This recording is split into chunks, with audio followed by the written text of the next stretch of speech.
Savoir, oser. C'est fou. Je suis Spirit Jazz. Je serai des vôtres à tous les mardis de 10h à 11h. On y parle de records Guinness, de philosophie. Pour vous inspirer, il existe plusieurs thématiques, dont la terre, la musique, les animaux, la société, l'environnement, le sport, la technologie, l'entrepreneuriat et les grandes explorations. Bienvenue dans le jazz de mon esprit.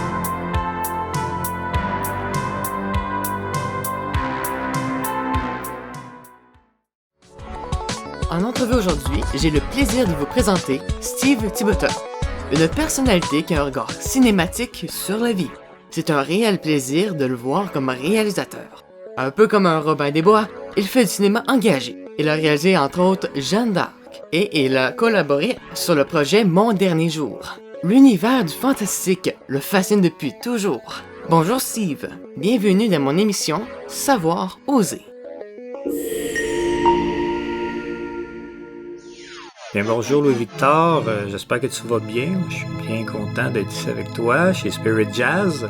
Pour débuter, est-ce que tu peux nous expliquer ton parcours de vie? D'ailleurs, j'étais réalisateur avec Jeanne d'Arc, au cas où tu le savais déjà, évidemment. Cependant, c'est sûr que je m'enligne davantage sur une orientation qui est plus au niveau de la production. Donc, déjà l'année prochaine, je vais me spécialiser dans le domaine de la production, soit en tant que directeur de production, coordonnateur de production, et probablement même, je dirais, plus en tant qu'employé de l'Actis, comme membre actif. À mon parcours de vie, j'en aurais très large à dire.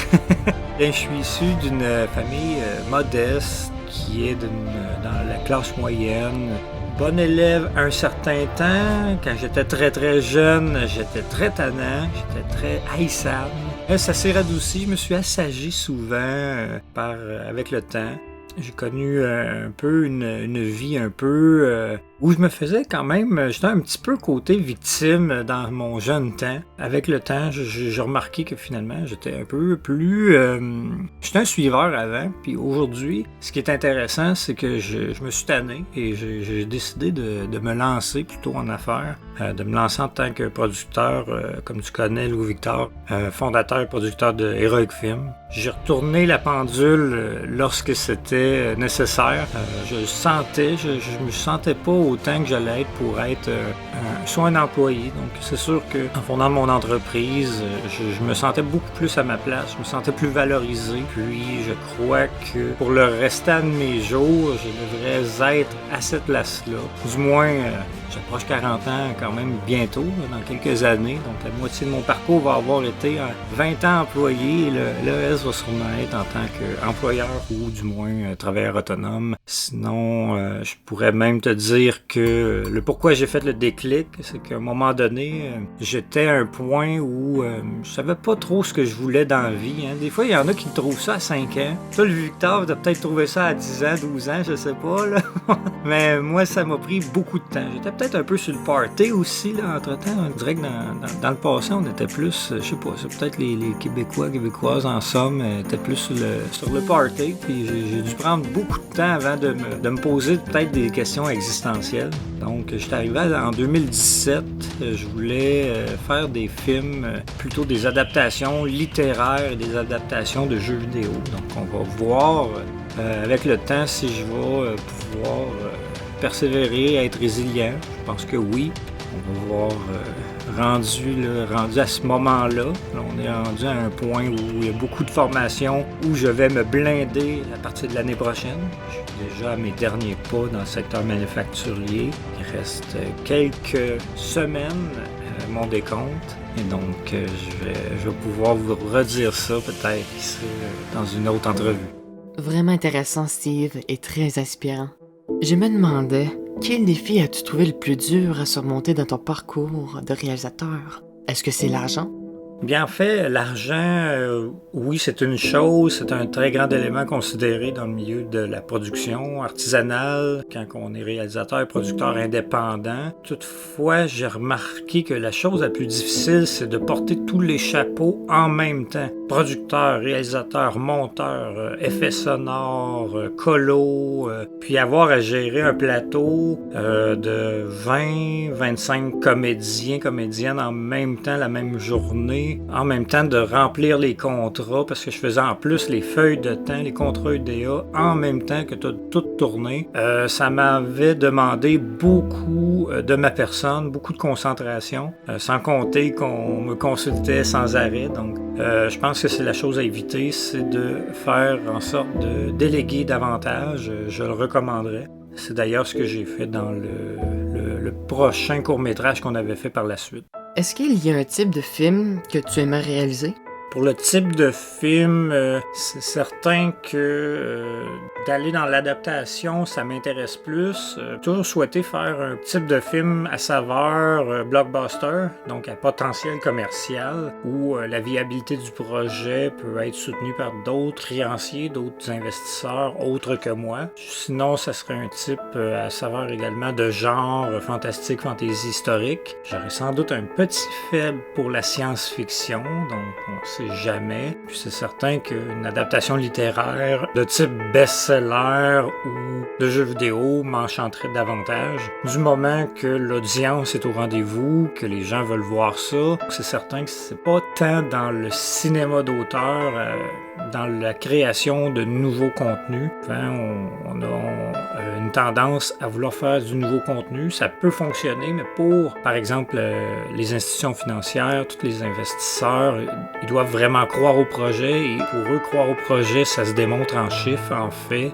Donc, c'est un petit peu plus... ils sont un petit peu plus frileux, disons, à ce moment-là. Quel exploit as-tu réalisé au cours de ta vie? Donc pour les exploits, bien après Jeanne d'Arc, il y avait eu Terre ancestrale. Il a fait des miracles avec ce film qui n'a pas duré longtemps, qui était environ de l'ordre de 6 minutes et 19, si je me souviens de mémoire. On a été chercher de nombreux prix mondiaux. On est rendu à 146 prix. Ça inclut sélection officielle, nomination, prix gagnant, mention honorable, prix du jury, des prix de quart de finale, demi, de finale. Donc ça fait beaucoup. Et le plus beau dans tout ça, c'est qu'on risque d'atteindre au moins 150. Il reste encore une vingtaine de festivals à statuer si oui ou non on est sélectionné. Donc c'est une très belle réussite qui va nous apporter à un autre niveau. Et donc, dès que celui-là est terminé, en fait, je suis déjà sur le coup, en train de peaufiner une stratégie pour nous permettre de faire, de sauter dans l'hyperespace en vitesse lumière pour nous permettre de faire des longs métrages de qualité plutôt que des courts métrages de qualité ou encore des séries, dont celle de Jeanne d'Arc qui est toujours un peu en développement. J'attends juste le bon moment là, pour que ça soit le plus concret puis le plus, disons, le plus abordable possible. Il faut avoir beaucoup de contacts. Si je prends comme exemple Denis Villeneuve, qui a fait des adaptations, qui a réussi à avoir du succès, j'imagine que son truc, je présume, là, je spécule, il a dû faire du bouche à oreille, donc il y avait sûrement un contact anglophone qui a permis d'être réalisateur de Blade Runner, puis d'ensuite de Dune. On souhaite se donner cette chance-là, peut-être au niveau de la production. Par la suite, là, il faut vraiment chercher un plat principal avec plusieurs ingrédients pour que la sauce puisse prendre. On ne sait jamais, peut-être tu trouverais dans le record Guinness. Quel impact crois-tu que la philosophie a dans le milieu du cinéma?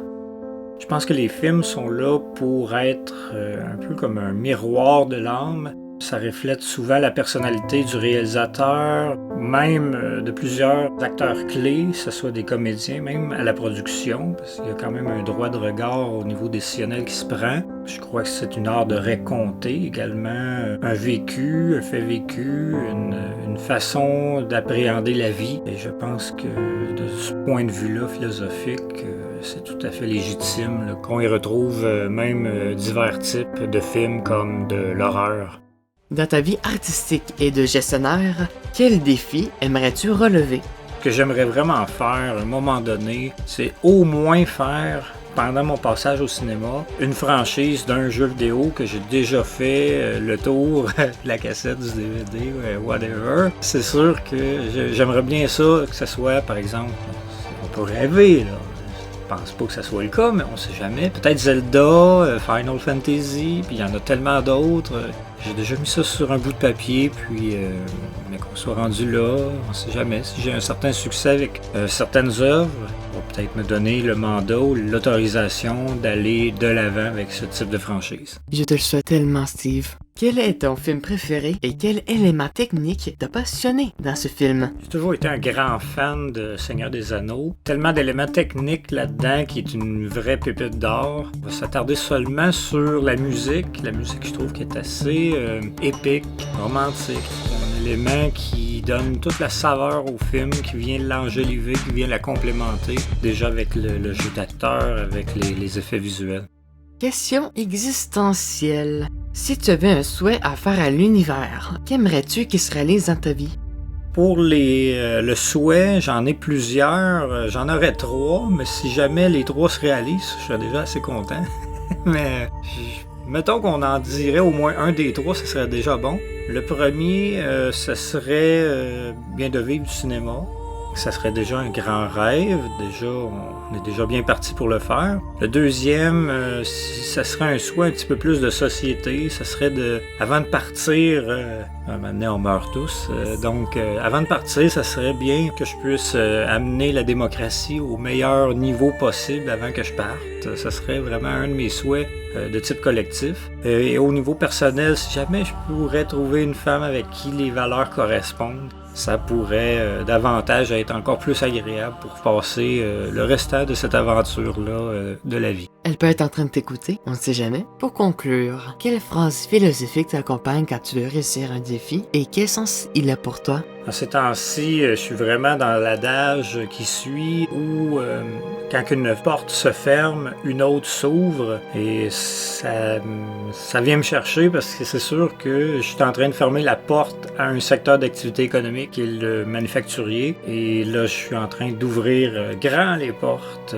au secteur entrepreneurial et cinématographique. Donc c'est pas mal cet adage-là que j'utilise régulièrement dans mon mode de pensée de chaque jour. Merci Steve Thibodeau. On peut dire que ton courage te pousse à oser. Oser? Et comment? Merci Louis-Victor pour cet entretien. Ça me fait vraiment plaisir d'avoir assisté à ça. Ça faisait en plus un bon petit bout de temps là, depuis que j'ai pas fait de radio. Donc je suis vraiment content de renouveler l'expérience avec toi. C'est vraiment intéressant. Fais-moi signe si jamais tu cherches des gens inspirants qui veulent oser. Peut-être que j'oserai davantage et peut-être tu auras besoin encore d'une autre belle entrevue. On sait jamais. Peut-être que c'est moi qui va te rendre l'appareil un jour, qui sait?